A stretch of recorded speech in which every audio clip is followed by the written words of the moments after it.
Welcome to The Explainer. Today we are diving into a really fascinating case study out of Clayton State University that asks a pretty compelling question. What actually happens when you take the hard, analytical rigor of science and crash it right into the boundless creativity of art? Well, we're going to see exactly what happens when those traditional academic walls are just totally smashed down to build something entirely new. Albert Einstein once said, "The gift of imagination has meant more to me than any talent for absorbing absolute knowledge." Think about that for a second. It's the perfect hook for us today, really, because history's absolute greatest minds relied heavily on this exact interplay between hardcore science and just boundless imagination. It turns out, to solve the world's most complex problems, you don't just need data, you need the vision to actually see what that data means for humanity. Okay, let's jump right in. Our roadmap for today's explainer covers 5 key areas. Number 1, the evolution of STEM. 2, science in science fiction.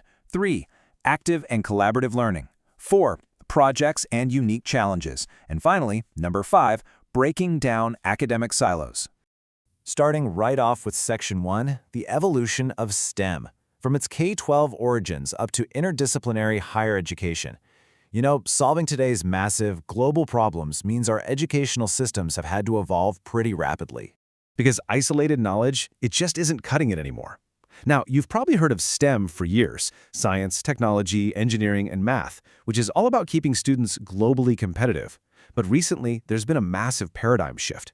A crucial A has been added to make it STEAM, and that A stands for the arts. We're talking literature, film, visual imagery, media.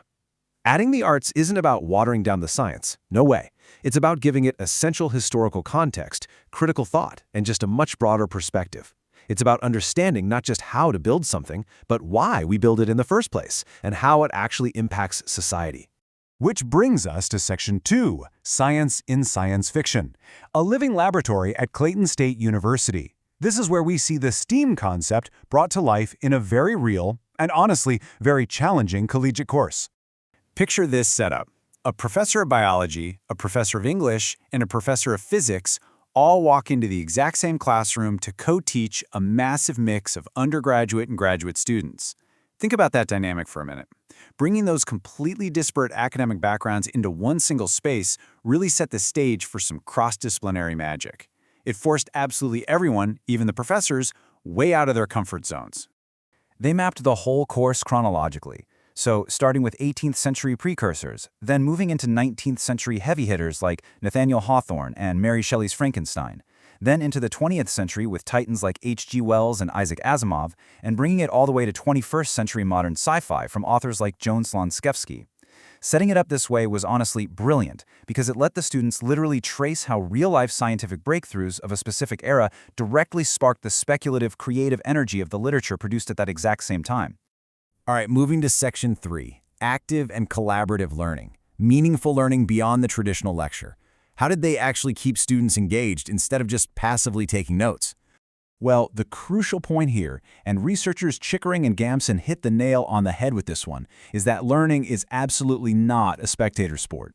Active learning is totally student-centered. You build knowledge through hands-on experiences, through talking, writing, relating concepts to your own life, and solving problems together.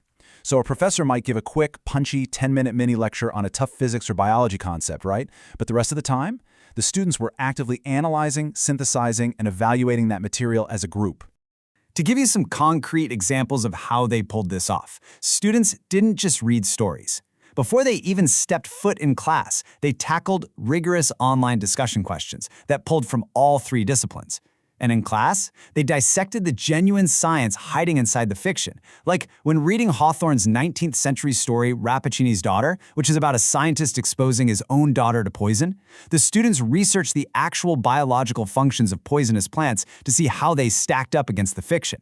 They even did a Skype interview with Joan Slonskevsky, who isn't just an incredible sci-fi author, she's actually a working biology professor. They literally picked her brain about how actual physiology informed the alien races she created. How cool is that? Which leads perfectly into Section 4, Projects and Unique Challenges, merging distinct academic disciplines. Because let's be real, true interdisciplinary learning comes with some pretty unique hurdles.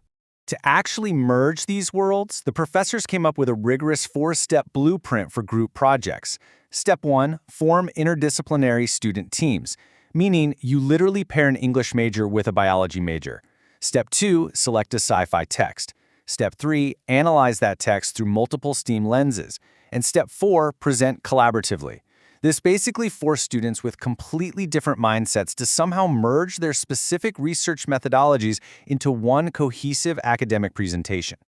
Now you might be wondering, how on earth do you grade a project that involves biology, physics, and literature? The process was fascinating. First, all 3 professors graded the assignments totally individually based on their own expertise. Second, they came together for a joint consensus meeting to hash it out and rationalize their assessments. And finally, they locked in a final grade based on some highly detailed universal rubrics they set up at the very start of the course. It was a rigorous check and balance system for sure.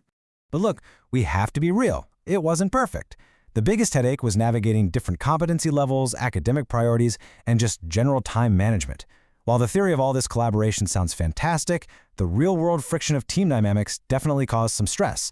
Some students felt the heavy demands of group work were eating into the time they needed for individual research papers. It's a really vital reminder that when you merge different worlds, logistics and maturity levels are bound to clash sometimes. And that brings us to our final segment, Section 5, Breaking Down Academic Silos. Let's look at the measurable results and the truly transformed mindsets that came out of this. Because the experiment? It was a massive, quantifiable success. They used the Student Assessment of Learning Gains, or the SALG survey, at the end of the term, and the data was incredibly revealing. A full 60% of the students reported significant gains across every single one of the 8 measured categories. Things like integrating STEM knowledge, critical thinking, and cross-disciplinary communication. But get this. This is the crazy part.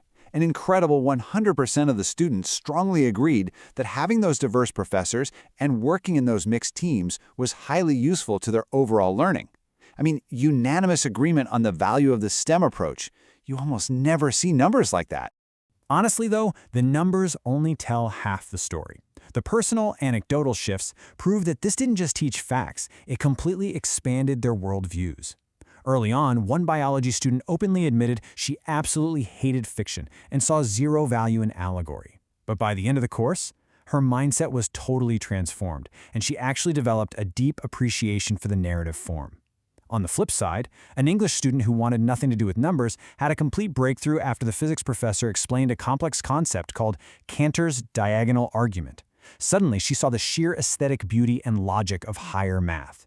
They literally learned how to see the universe through each other's eyes. There was one piece of anonymous student feedback at the end of the course that just perfectly captured the core thesis of everything we've explored today. They simply wrote, "Do more interdisciplinary courses. Silos are damaging and ridiculous." Keeping art and science locked away in their own isolated academic towers is honestly a thing of the past. It just limits our potential to solve real problems. Which leaves us with one final question to chew on. How can you apply this STEM thinking to break down the silos in your own life, your education, or your career?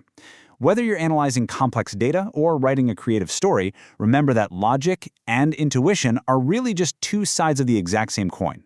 Merge them together, and there is literally no limit to what you can understand. Thank you so much for joining me for this explainer, and I hope you leave today feeling just a little bit inspired to mix some art in with your science. Catch you next time.